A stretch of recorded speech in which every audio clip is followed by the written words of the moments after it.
La Biblia prohíbe hablar con los muertos, pero en 1 Samuel, al final de ese libro, vemos que Samuel habla con vivos en este lado. ¿Será eso cierto? ¿Será un demonio? ¿Qué pasaba ahí? ¿Quieres saberlo? Ve este video y tendrás la respuesta.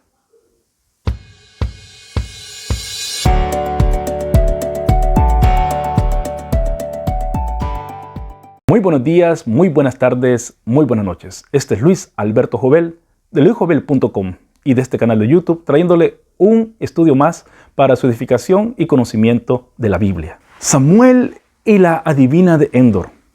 ¿Contacto con los muertos en la Biblia? Una y otra vez surge la pregunta si el evento que encontramos en 1 Samuel 28, donde Saúl consulta a una medium y ésta hace subir a Samuel de los muertos, es posible, si fue un demonio o realmente Samuel fue quien apareció en ese relato.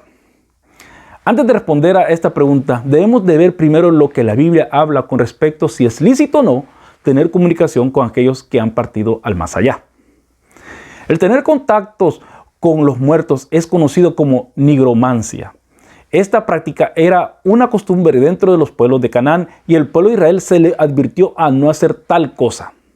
Leemos el principal mandamiento dado al pueblo de Israel sobre este tema y luego daremos otras citas donde similares mandamientos se mencionan. Deuteronomio 18 en adelante. Cuando entres en la tierra que el Señor tu Dios te da, no aprenderás a hacer las cosas abominables de esas naciones. No se ha hallado en ti nadie que haga pasar a su hijo o a su hija por el fuego, ni quien practique adivinación, ni hechicería, o sea, agorero o hechicero, o encantador, o medium, o espiritista, ni quien consulta a los muertos. Porque cualquiera que hace estas cosas es abominable al Señor, y por causa de estas abominaciones, el Señor tu Dios expulsará a esas naciones de delante de ti.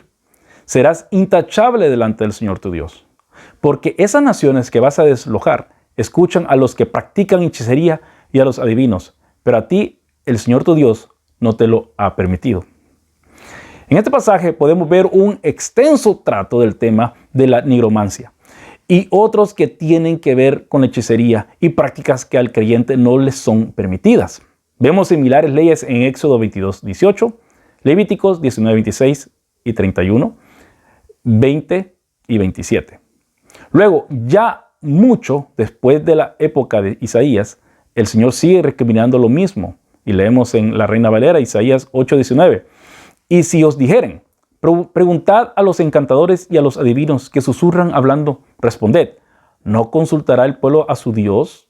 ¿Consultará a los muertos por los vivos?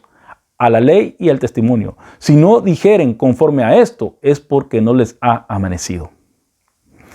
Más tarde vemos que la misma situación ocurre en la época del ministerio de Jeremías.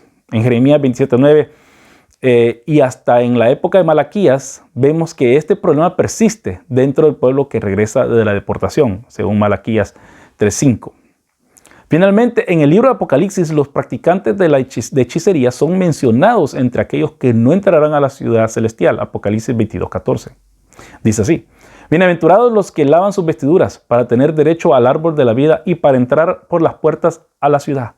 Afuera están los perros, los hechiceros, los inmorales, los asesinos, los idólatras y todo el que ama y practica la mentira. ¿Cómo consultaban los hijos de Israel a Dios? Es de notar que, a pesar de tener la ley como palabra de Dios, los primeros 5 libros de Moisés, el Pentateuco, los israelitas podían consultar a Dios por medio del profeta en turno o por medio de profetas, pues vemos que existía una escuela de profetas según de Reyes, capítulo 2, versículo 3. Pero hay 2 formas más enigmáticas en el Antiguo Testamento para consultar a Dios. Estos son Urim y Tumim y el Efod. Urim y Tumim son mencionados en Éxodo 28:30 y número 27:21, como objetos que son parte de la vestimenta del sumo sacerdote. Podemos deducir que consultar al Urim y Tumim, que a veces solo es referido por Urim, es considerado consultar al Señor. Saúl había consultado ya una vez anterior al Señor por medio del Urim en 1 Samuel 14:41. Pero como en el caso de 1 Samuel 28:6, Dios no le contestaba. En Esdras 2:63 y en Nehemías 7:65 vemos por última vez este objeto mencionado justo para decidir la voluntad de Dios. David, por otro lado, prefería usar el efod, que era una vestimenta sacerdotal según Éxodo 28:4, 6, 8 y 12 versículos, para consultar, están ahí, y está también en 1 Samuel 23, 6 al 12, y después en el capítulo 30, 7 y 8. Teniendo ya un panorama más claro del por qué los israelitas no debían de consultar a los adivinos, hechiceros, etc., y las formas de consultar a Dios en el Antiguo Testamento, podemos entender por qué Saúl había mandado a expulsar a los mediums e espiritistas de su territorio. Saúl tendía a hacerle caso a la palabra de Dios, pero siempre había un límite en su obediencia, como vemos en el caso cuando Dios lo mandó a destruir a Amalek, pero deja con vida al rey y al ganado en 1 Samuel 15. ¿Era realmente Samuel a quien la medium de Endor conjuró? No hay razón de por qué dudarlo. El escritor del relato no nos dice que no lo fue, y con todas las advertencias y leyes en contra de hacer tal cosa, no podemos llegar a la conclusión de algunos que los humanos no tienen semejante poder como para llamar a los muertos del más allá y comunicarse con ellos. Hay personas que aparentemente desarrollan la habilidad de estar en contacto con el ámbito espiritual más agudamente que el resto de nosotros. No obstante, tal práctica como la idolatría no es del agrado de Dios. ¿Por qué? Porque Dios requiere que su pueblo confíe en Él y solo en Él, como vimos en Isaías 8, 19, 20 arriba. El episodio con Saúl nos apunta el fin de aquellos que aún en posiciones altas de liderazgo deben de confiar en la palabra de Dios y en los medios proveídos por Él para saber qué hacer en cualquier situación. Hacer uso de otros medios es rebelión y demuestra que nuestra fe no está totalmente fundada en las promesas del Señor, que promete estar con nosotros hasta siempre. Mateo 28, 20, su segunda parte dice: y aquí yo estoy con vosotros hasta los días, todos los días, hasta el fin del mundo. Hay dos objeciones a mi proposición de leer el texto dentro de su contexto semítico y dentro de la cosmovisión hebrea. El primero es que Samuel en realidad era un demonio que quería engañar a Saúl. Lo débil de esta proposición es que Samuel dice exactamente lo que pasará a Saúl y a sus hijos, así que no hubo ninguna mentira en lo que dijo. Segundo, que Jesús en la parábola de Lázaro y el rico en Lucas 16, 19 al 31, se alega que, como se menciona en el versículo 26, hay un gran abismo, pero no se detienen muchos a ver que el abismo está entre Lázaro y el seno de Abraham y el rico, no entre los vivos y los muertos. Luego el rico le pide a Abraham que mande a Lázaro a donde sus hermanos. El texto dice así desde el versículo 27 al 31. Te ruego pues, Padre, que lo envíes a la casa de mi padre, pues tengo 5 hermanos, de modo que él los prevenga para que ellos no vengan también a este lugar de tormento. Pero Abraham dijo: ellos tienen a Moisés y a los profetas, que los oigan. Y él dijo: no, padre Abraham, sino que si alguno va a ellos de entre los muertos, se arrepentirán.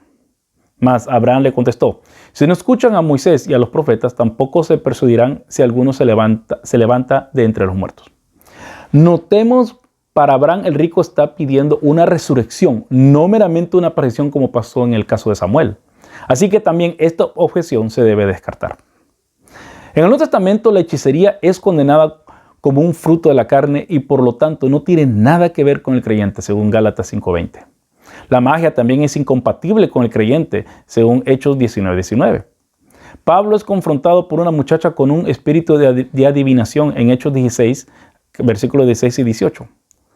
Pero sobre esto veremos cuando toquemos el tema de Pablo versus los poderes. Espero que le haya gustado esta exposición con respecto a lo que pasó en el caso de Saúl con la mujer que le conjuró a Samuel en Endor, con la pitonisa, le dicen muchos. Esa es la palabra que está tratando de decir, pero no es porque pitonizo es hasta el Nuevo Testamento que se dice eso, la medium. Espero que le haya gustado este video. No se le olvide de dejarme un like. También no se olvide de dejar un comentario o preguntas, porque este es un tema muy grande. Preguntas o comentarios en los comentarios aquí abajo del video.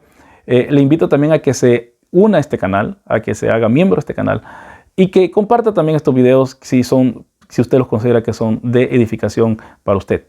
También le invito a seguirme en las redes sociales que están abajo en las notas del video, y entre ellas está mi blog luisjovel.com, como también está Patreon, un lugar donde muchos han decidido apoyarme monetariamente para poder yo seguir haciendo estos videos, para pagar los libros que tengo que comprar para hacerlos, como también el tiempo que invierto en estos videos.